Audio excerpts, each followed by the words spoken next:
Till yesterday, we discussed about some of the operations that can be done with pandas, such as data cleaning, manipulation, time series analysis, and handling large data sets. Now, we went through some of the sample data set as well. Yesterday, we have created a sample data set and we actually played around with it. Just a very basic operations of what is head and those kind of things. Today we are going to understand a bit more about Pandas data frame, what actually a Pandas data frame is and how exactly it is used and what can we do with it.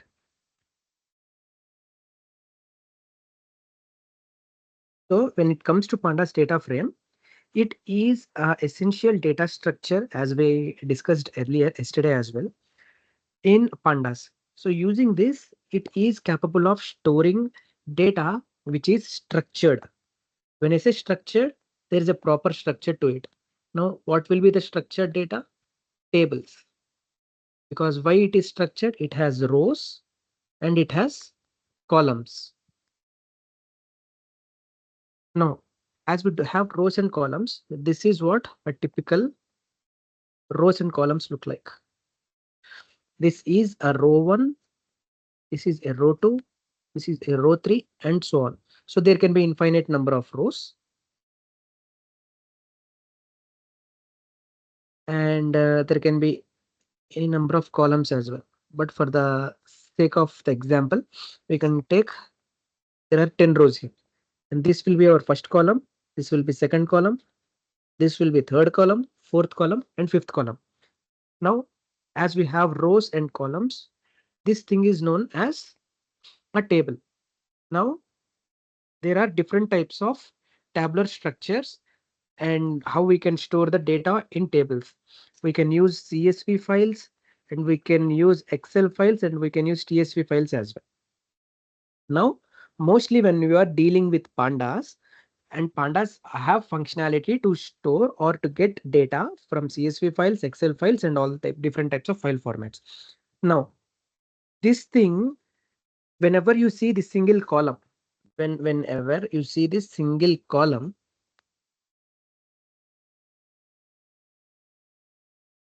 this single column you can see over here. So this can be called as a series. Okay, series is nothing but single column. You guys will be familiar with these kind of terms as we move forward. Series is nothing but a single column. It's like a list or a column in a table. Say this is a column, right? It can be list or this is a column in a table. So this is how a pandas treat column. It has a series. Understand this, remember this. And now this is what a real world example is. This is how the tabular structure is in form of rows and in form of columns.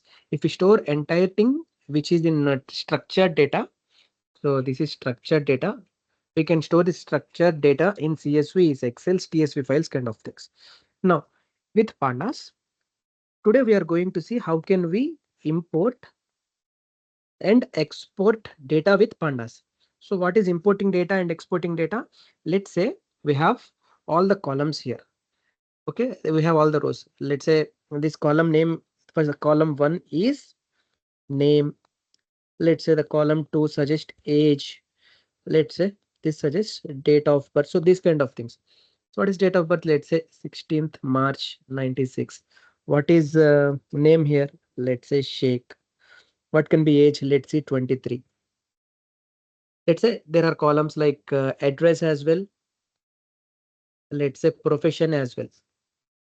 Now what will be the address here? Let's say address is first floor and the profession is data scientist. Now let's say we have data of customers or data of all the people in all the rows in a number of rows. And each and every column describes the attribute. So what are these things known as? These things are known as attributes. Columns, you can call these things as the columns, attribute series, lot of names for it. So we can understand about those naming conventions, why you got the naming conventions as well. So we can call them as anything. Series, remember this is as a column and you can call it as attributes. These are columns as well. Now, this is how you are storing the data in a structured format.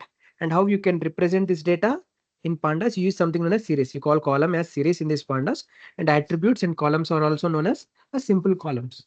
Now, after that, as we discussed about import and export, how we can import and export data?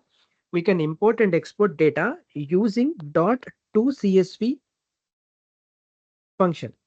So we'll go to the practical explanation of this thing as well. Now, what is this thing? This tries to take the data frame.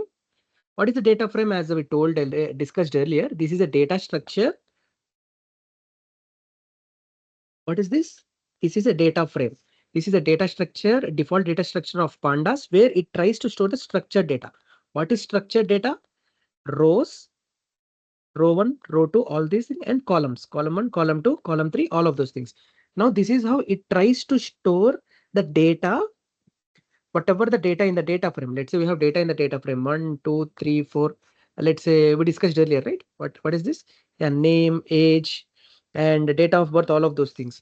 Now, what we can do, let's say using this thing, we can export. So what is export? To CSV. What does this to CSV of data frame function do? It tries to export the data to CSV file. Now, whatever the data frame, this data frame itself contains the structure of a table. Now it will automatically, this data frame automatically converts whatever data we have manipulated or stored inside this data frame into the CSV file. And CSV file is again nothing but a simple file which rows and columns, where you can see on a daily basis, where you store a lot of CSV files in our laptops, and you play daily with those CSV files, right? Where you can use to store data kind of thing. Now, this is one of the thing which you can do. This is export. And how you can read this CSV file. Let's say now what we did, whatever it is present in the